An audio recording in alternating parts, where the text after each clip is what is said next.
Okay, before we even begin, I spilled water on my sweater right before filming. We're just gonna pretend that it's not there. It should slowly evaporate as we go. Today, we are going to be talking about historical fiction books, and I think I have 13? I actually don't remember the exact number. I have a few, and I have tried my best to order them, and I'm going to go through them in the order of the oldest timeline. So some of them are, actually most of them are like dual or triple timeline, but I'm going to pick the oldest timeline from each. It was just one way for me to organize this list instead of having to think about it too much. Last year I did 2 historical fiction lists in the summer. I did one of historical fiction that are not World War II. I did one that is just World War II. This time I'm mixing it together. These are however many it is historical fiction books I've read in the last year that I've really enjoyed, and they're probably split kind of 50-50 or so between World War II and not. One of the things I really enjoy about historical fiction is when it interests me enough to make me research the event or the time period or something related to history. As someone that didn't love history growing up, I'm realizing this is one way that I really enjoy learning about history. We're gonna start with the oldest timeline, like I said, and this is, what number is this? Book number 3 in the Timeless series by Gabrielle Meyer, and it's called For a Lifetime. So in this one, we actually follow twin sisters who can time travel. That's kind of the whole point of the series, is when a character goes to sleep, then they wake up in their other timeline and then they just swap back and forth. In this book, we have twins that each have 2 timelines. So we're following them in, what is it, 1692, Salem witch trials time. And then we also follow them in 1912. And so it's kind of cool because in 1692 we're following one of the twins, and in 1912 we're following the other twin. So it is dual timeline, dual perspective, even though they're both in each other's timelines. What I found very interesting about this was the whole 1692 timeline. I didn't really know anything about the Salem witch trials, and the book really intrigued me, made me interested. I did a bunch of research afterwards. The 1912 timeline is also interesting because the one sister is learning to fly an airplane, which was, you know, obviously airplanes were new, not very many women flew them around that time. Yeah, so it was just a great one. I did talk about this book last month because I read it last month. I didn't enjoy the first book in the series, but so far it's seeming like the rest of them, or like the ones that I've read, are good. So if you try the first one and you don't really enjoy some of the themes, so far I would recommend continuing on. Then we're gonna skip to like 1840-ish. I don't know the exact year. It's Under the Tulip Tree by Michelle Shockley.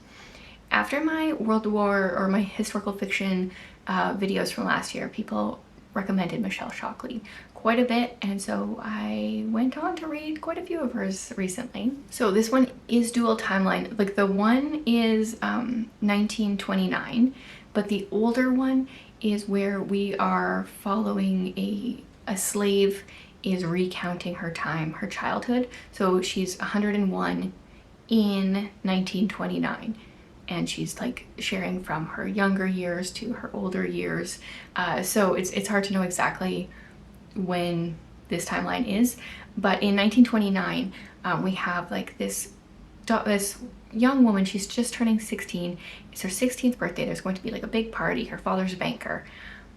But the stock market crashes. Great Depression begins. Everything changes. Fast forward a couple years, she is interviewing this slave, and it was a very eye-opening recount of this woman's time as a child and in her older years. And there's also like events of the Civil War in there. Yeah, Michelle Shockley has quite quickly become a favorite author of mine. Then we are going back to the Timeless series. The second book, so backwards, follows one woman but 3 different timelines. So we're 1861, that's the one that's the farthest back, 1941, and 2001.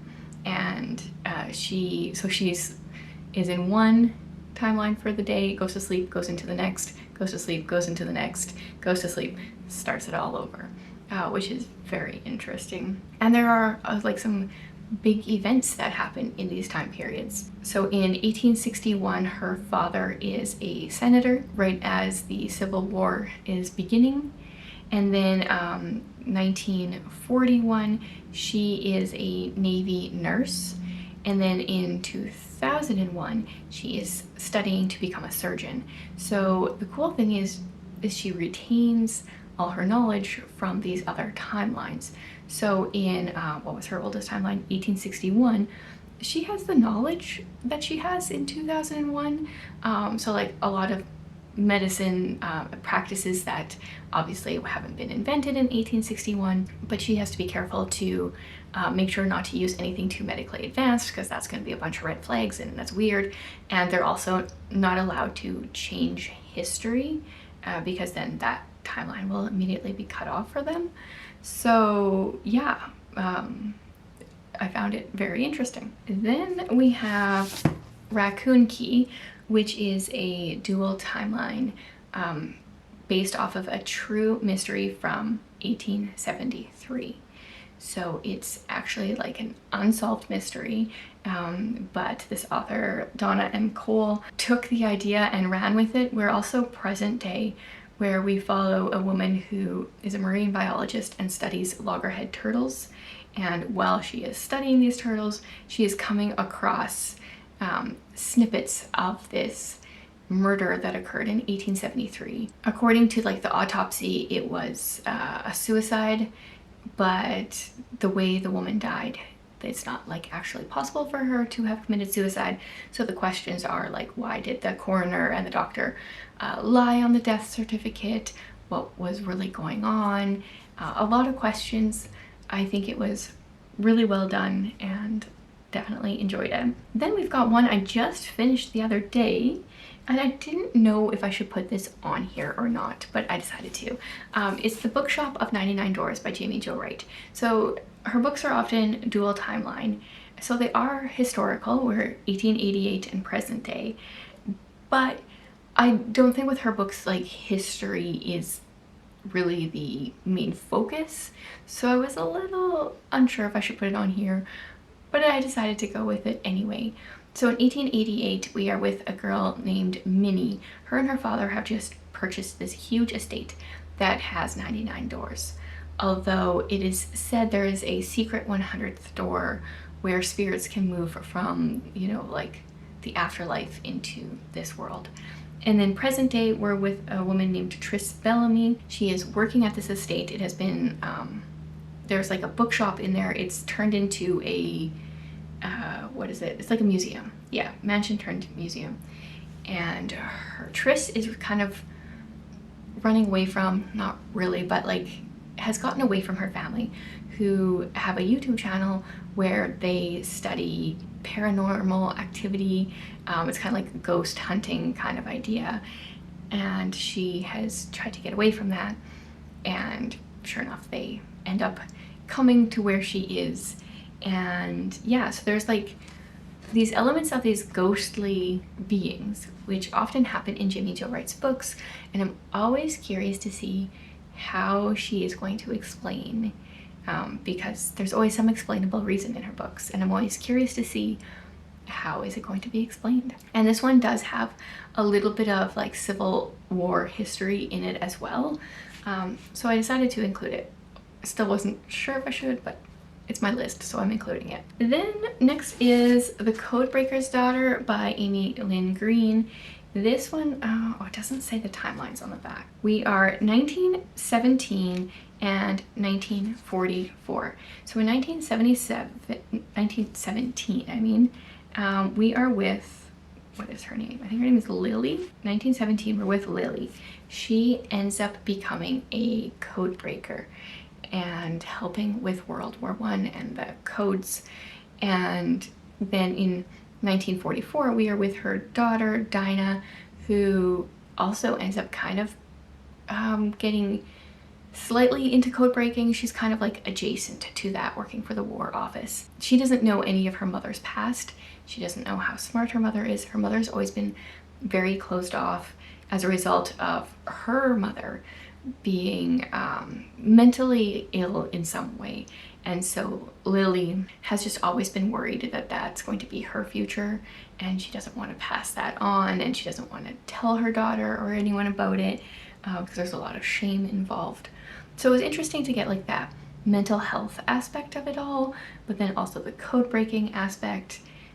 Definitely enjoyed it. Then we have 1932, This Tender Land by William Kent Kruger. I have been told for so long to read this book by so many, and it was really well done, although really hard. So we're set in Minnesota at a, what were they called? Indian training school. Yes. In Canada, they were residential schools. They were a little bit different, but this is in the States, so it's an Indian training school. And we are following actually two white brothers, which is interesting because the author is white. So I think it's really cool that he took the idea of writing about an Indian training school, but from the perspective of white boys. And so these two boys became orphaned a few years before this book starts, and for some reason they ended up here. I think there was like no room at the orphanage, and they ended up there. And they want to escape. So this book talks about their time at the training school and their attempt at an escape. Very interesting, very different than what I normally read, but I would definitely recommend reading it. It's heavy for sure, but I think it's really well done. These Blue Mountains by Sarah Loden Thomas. So we follow this woman named Hedda. She has spent the last decade, 15 years, waiting for her fiance. He went over to the States during the Great War, ended up in an enemy alien camp, and he died there. But then, like 15 years later here in 1932, Hedda and her mother-in-law, who she's been living with her fiance's mother all this time, see a news article with his name on a gravestone, and the mother-in-law wants Hedda to go to the States to bring back his body to be buried in Germany. So Hedda goes for this purpose, and then quickly finds out that things are not quite as they seem, because when they dig up his grave, there's actually a woman buried there. And so there's a lot of questions about like, where is he? Who is this woman? A lot of mystery surrounding it all. I was very intrigued as to like where this story was going to go. Loved the mystery aspect. And then we have the Book Lover's Library by Madeline Martin. I just recently read this one. We're set, I think like 1939 is when it starts. And it was very interesting to me because this one we follow a widowed mother who, how old is her daughter? 8, 10, somewhere in there. And as a widow, technically the mother is not allowed to work, but she lies on a job application. She ends up being able to work at this book lover's library where people buy subscriptions to be able to take out books from the library. And obviously World War II is beginning, and the main character, whose name I cannot remember, daughter's name's Olivia. Can't remember the main character's name. She ends up sending her daughter Olivia to the country. Now I've read a decent number of middle grade novels where this happens and we're with the kids as they go to the country, but I've never read a book from the mother's perspective of how she's feeling after sending her child to the country. So that was very interesting.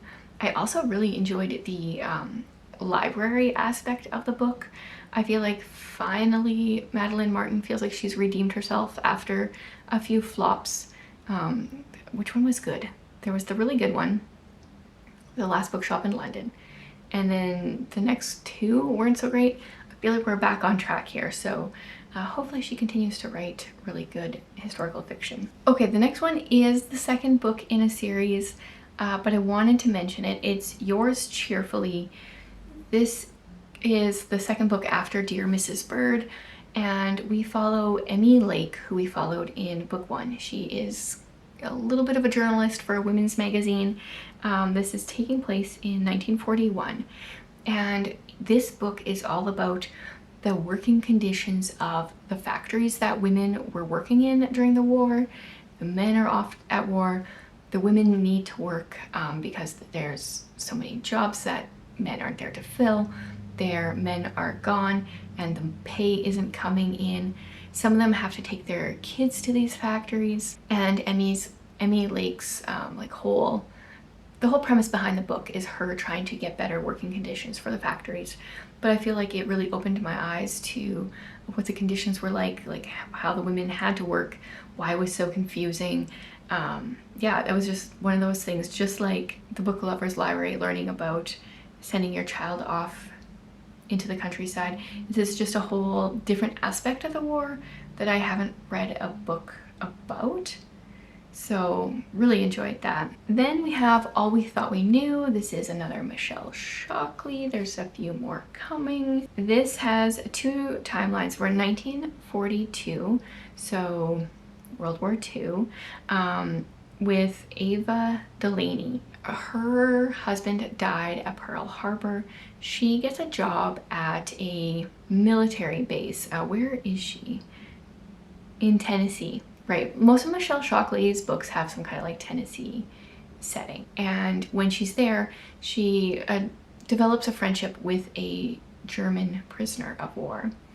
And then we are 1969 with a young lady, what's her name? Maddie.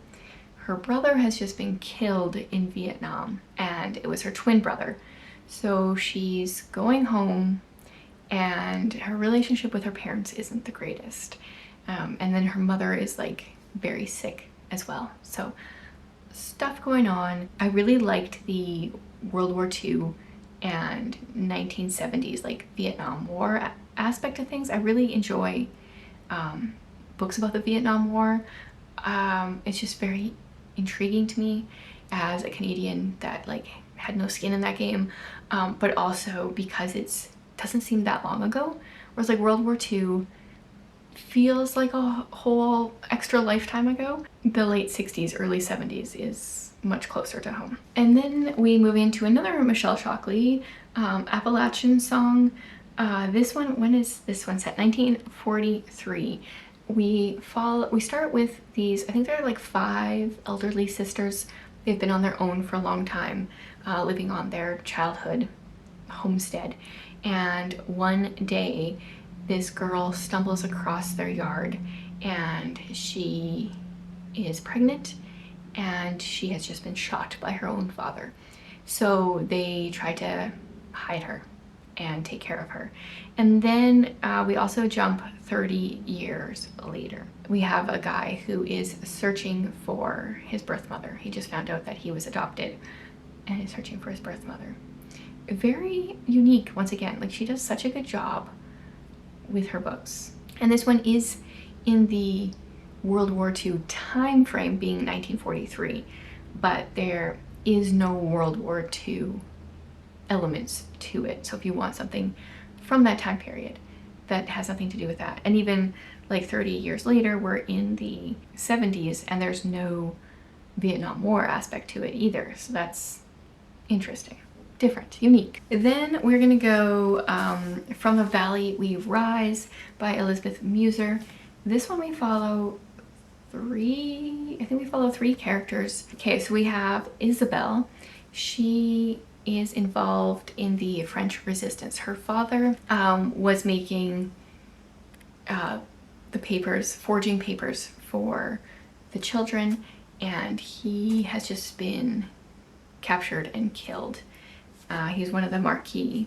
And then we have 15-year-old Renee. He is Isabel's younger cousin.